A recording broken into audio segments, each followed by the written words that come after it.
Hello, and welcome to Order Within, navigating a world of endless chaos and crisis. Many of us are experiencing inner turmoil, insecurity, anxiety, fears, and isolation. These feelings are only being amplified by news cycles, social media, and never-ending political madness. How do we find our way out of the chaos? How do we find strength within ourselves? How do we find meaning in a world driven by materialism? These questions and many more I aim to answer on the show. My goal is to be a trusted guide on your journey to selfhood. May you find what you seek.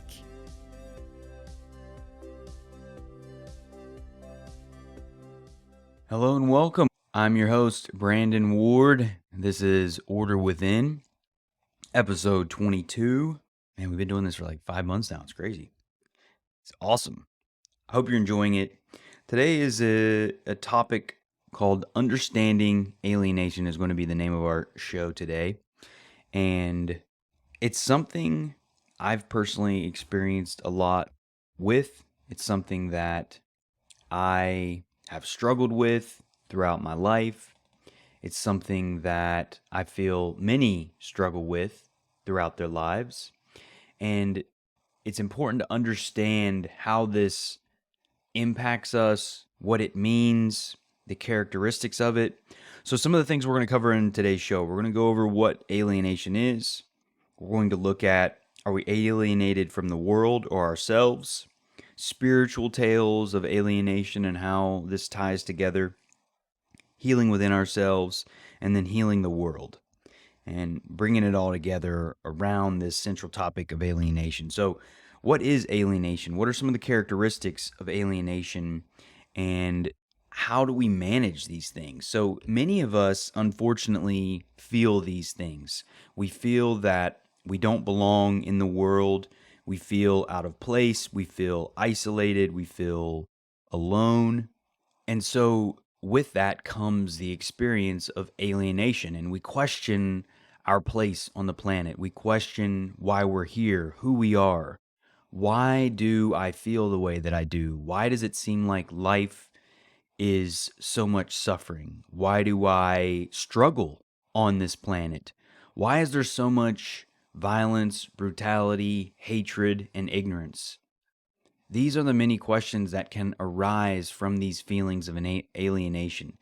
It's understandable that we look around the world and question what we see, that we struggle with the world that we're part of, that we may not want to participate or be a part of what we experience and see.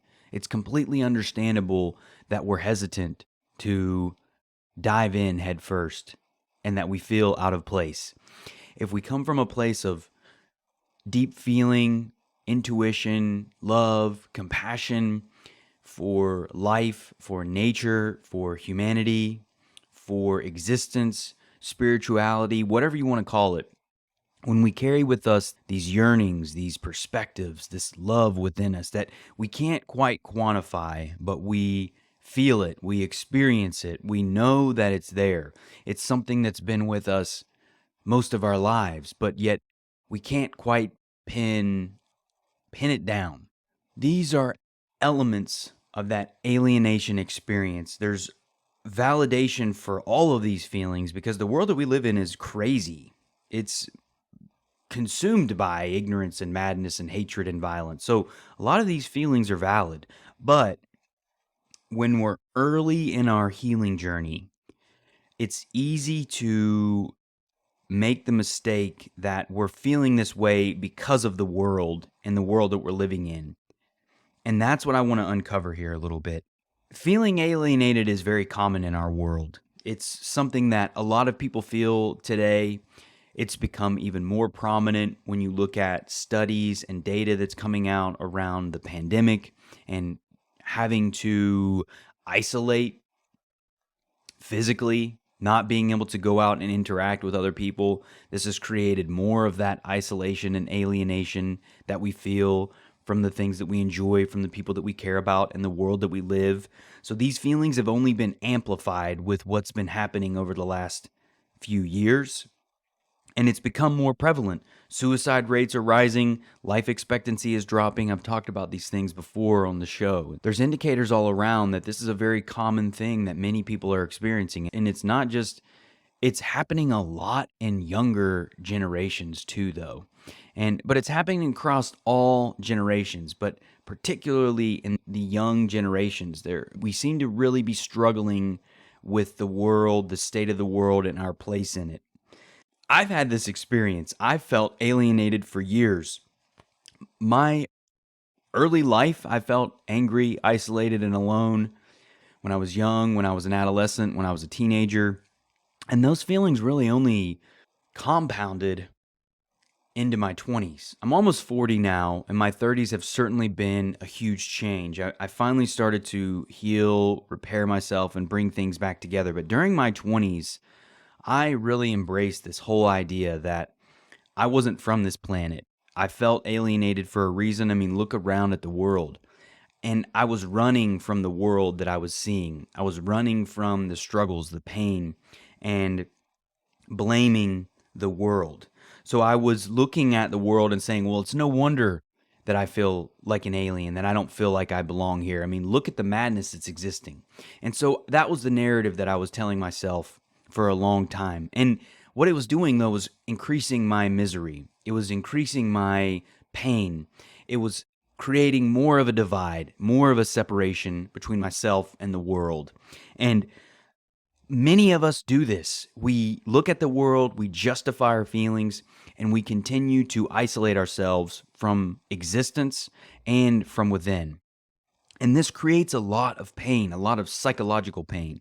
And so alienation is often a symptom of the disconnect that we feel from ourselves. And so when we're looking at alienation and feeling alienated in the world, what we have to consider is, are we truly alienated in the world, or are we alienated from ourselves, from our true selves, from that authentic being that's waiting to be discovered, that came into this world with gifts and talents and visions and goals and destiny, waiting to be uncovered, to be grown and expanded upon?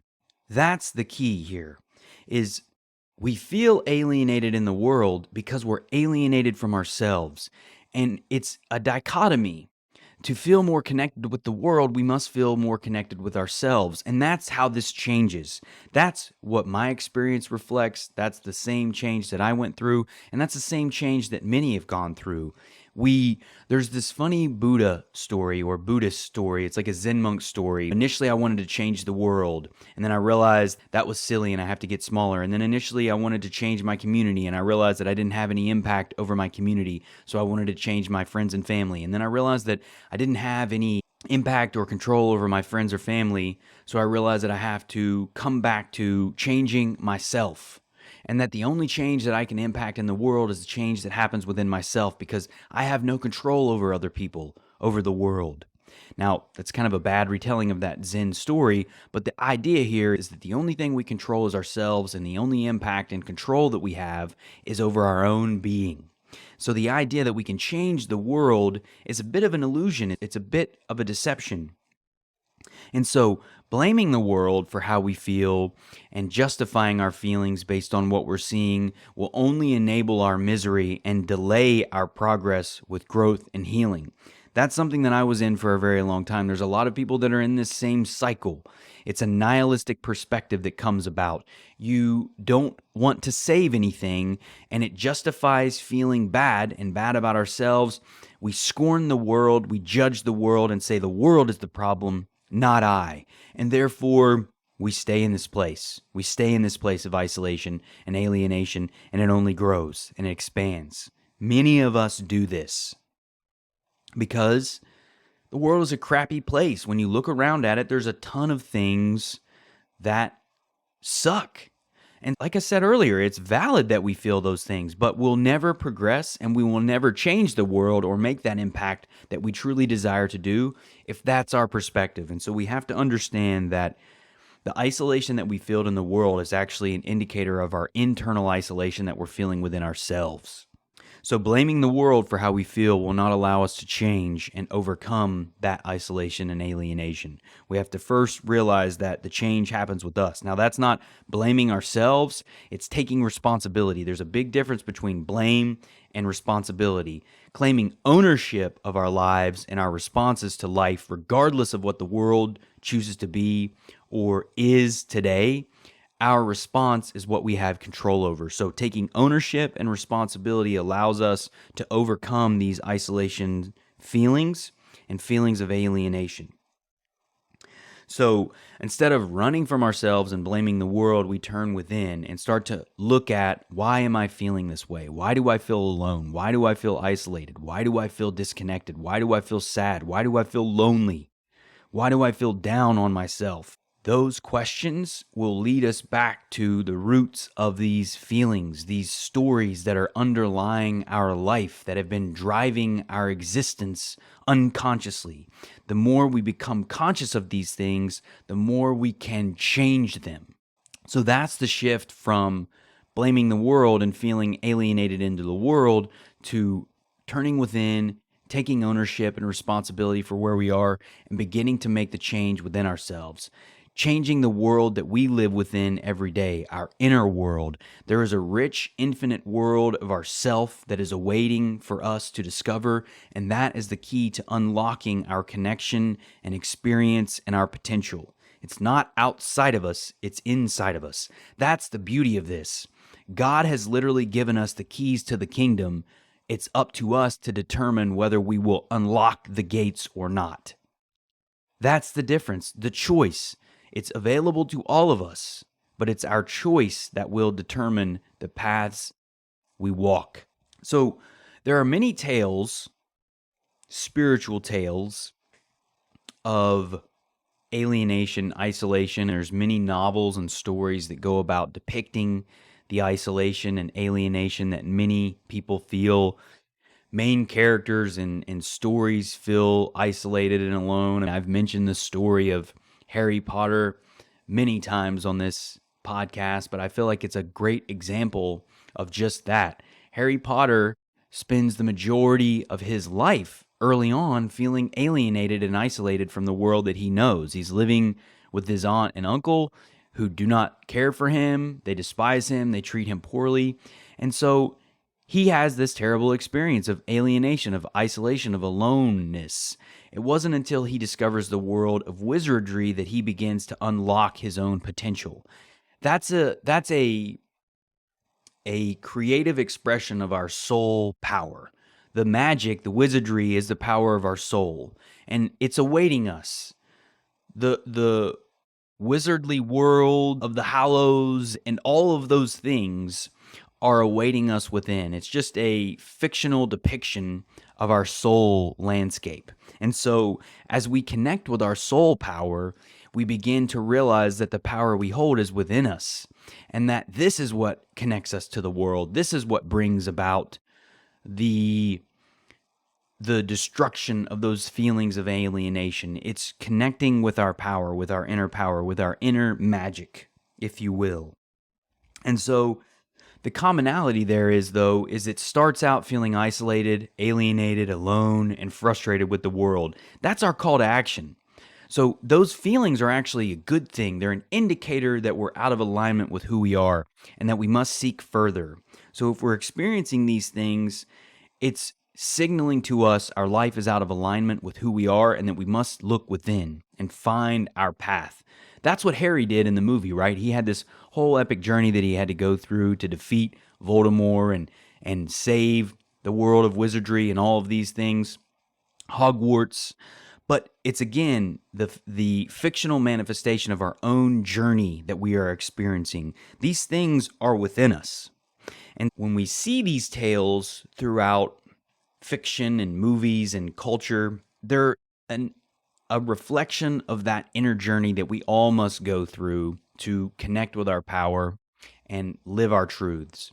And it's just manifested in these adventurous ways. And our spiritual tales, there are many tales. I mean, even when you look at religion, about us being souls from other planes and planets and times and decades, all of those things could very well be true.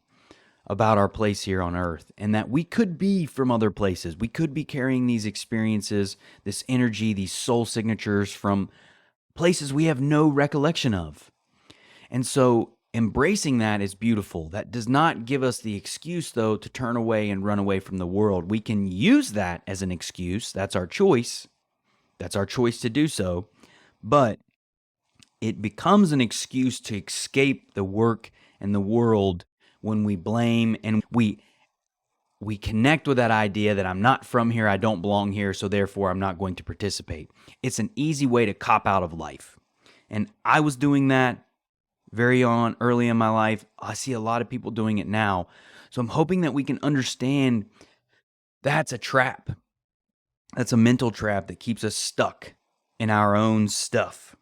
So the feelings that we have and the justification of these stories, these from another place stories, and there's lots of things. There's all kinds of channeled information. There's all kinds of stuff that says, I'm not from here, or I'm different, or whatever it may be. And that very well could be true, but it doesn't replace the work that's required of us to bring about who we are into the world.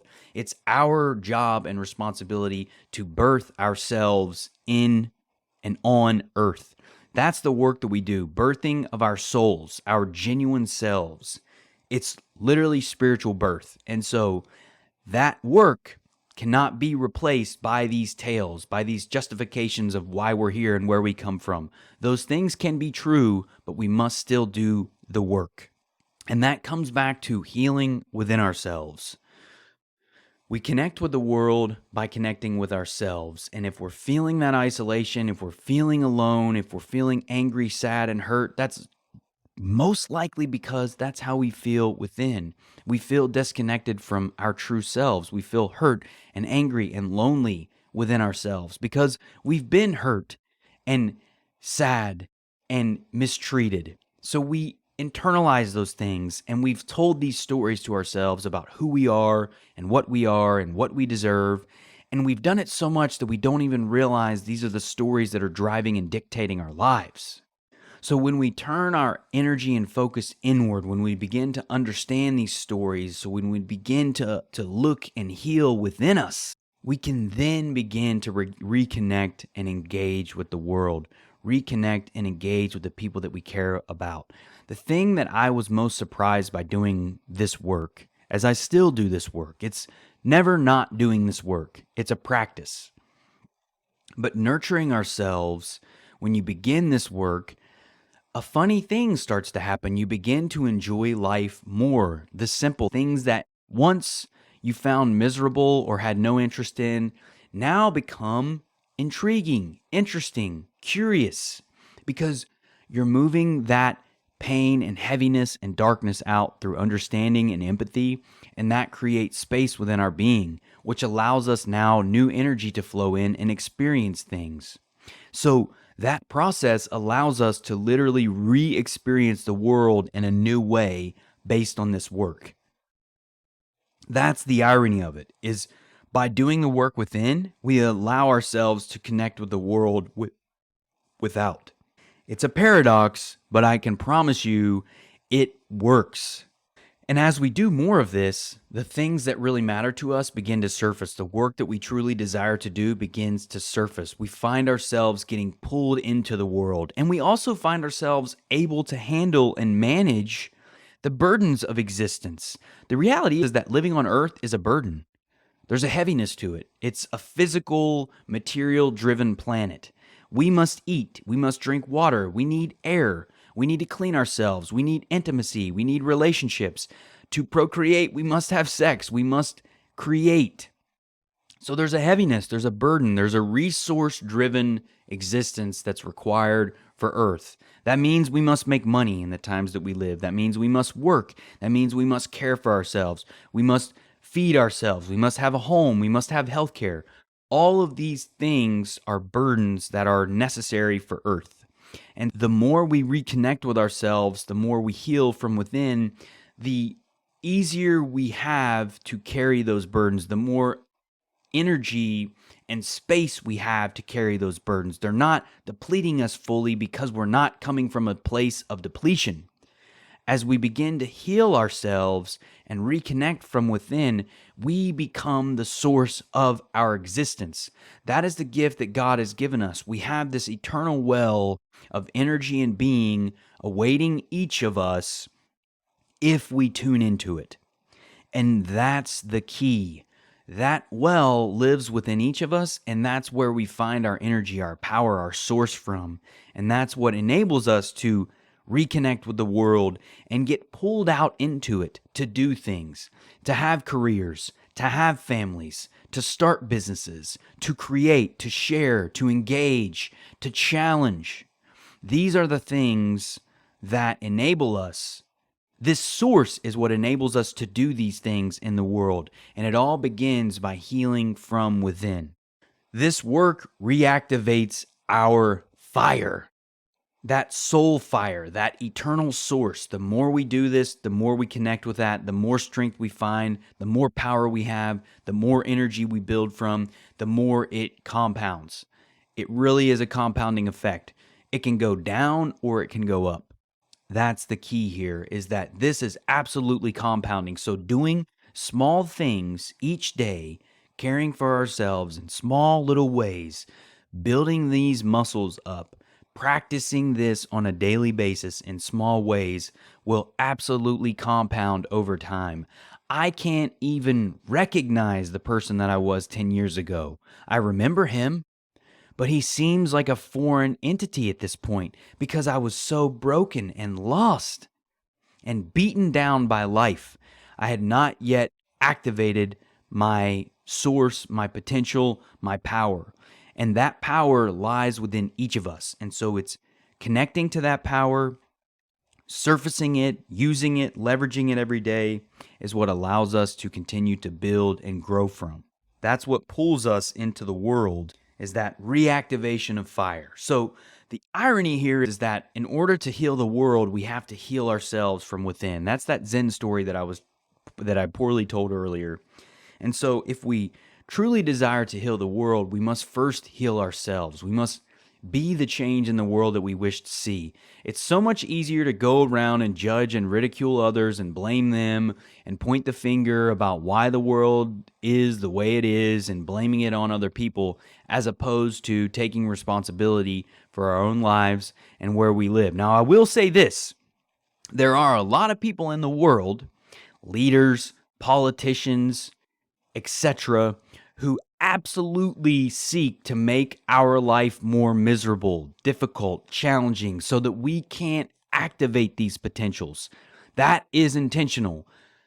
The people in power around the globe absolutely want to keep us in the dark, sad, isolated, lonely, alienated, and depressed. We're not a threat when we're like that. We're absolutely a threat, though, when we activate our potential and begin tapping into this internal source that we've been given.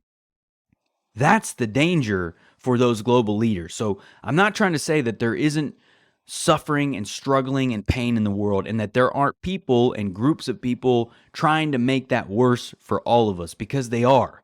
But the power is within us. And regardless of what they do, when we lean into this power and find that source, we can overcome regardless of what is thrown at us.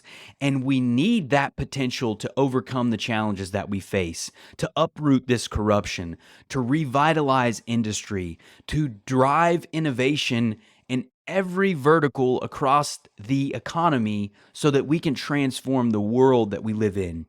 That's how we heal the world.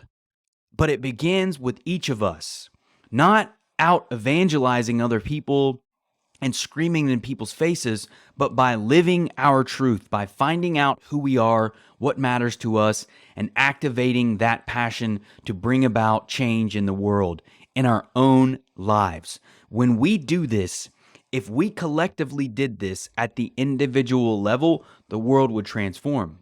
It's not possible to keep it the same way when we do this work. So the work comes from first healing ourselves, and that's what changes the world. That's what allows us to heal the world, is by healing ourselves, living true to who we are and bringing about our authentic expression and allowing the creative power that comes from that source, allowing it out into the world. The world needs that energy.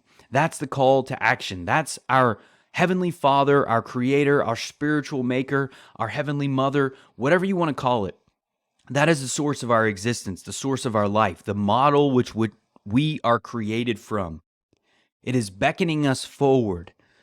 Will we answer the call? Will we bring about this change in the world and heal our planet by healing ourselves and living true to who we are? It begins with each of us.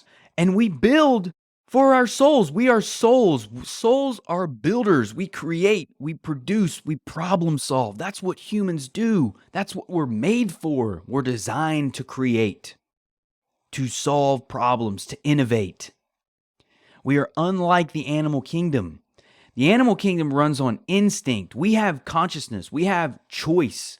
We have intellect that we're aware.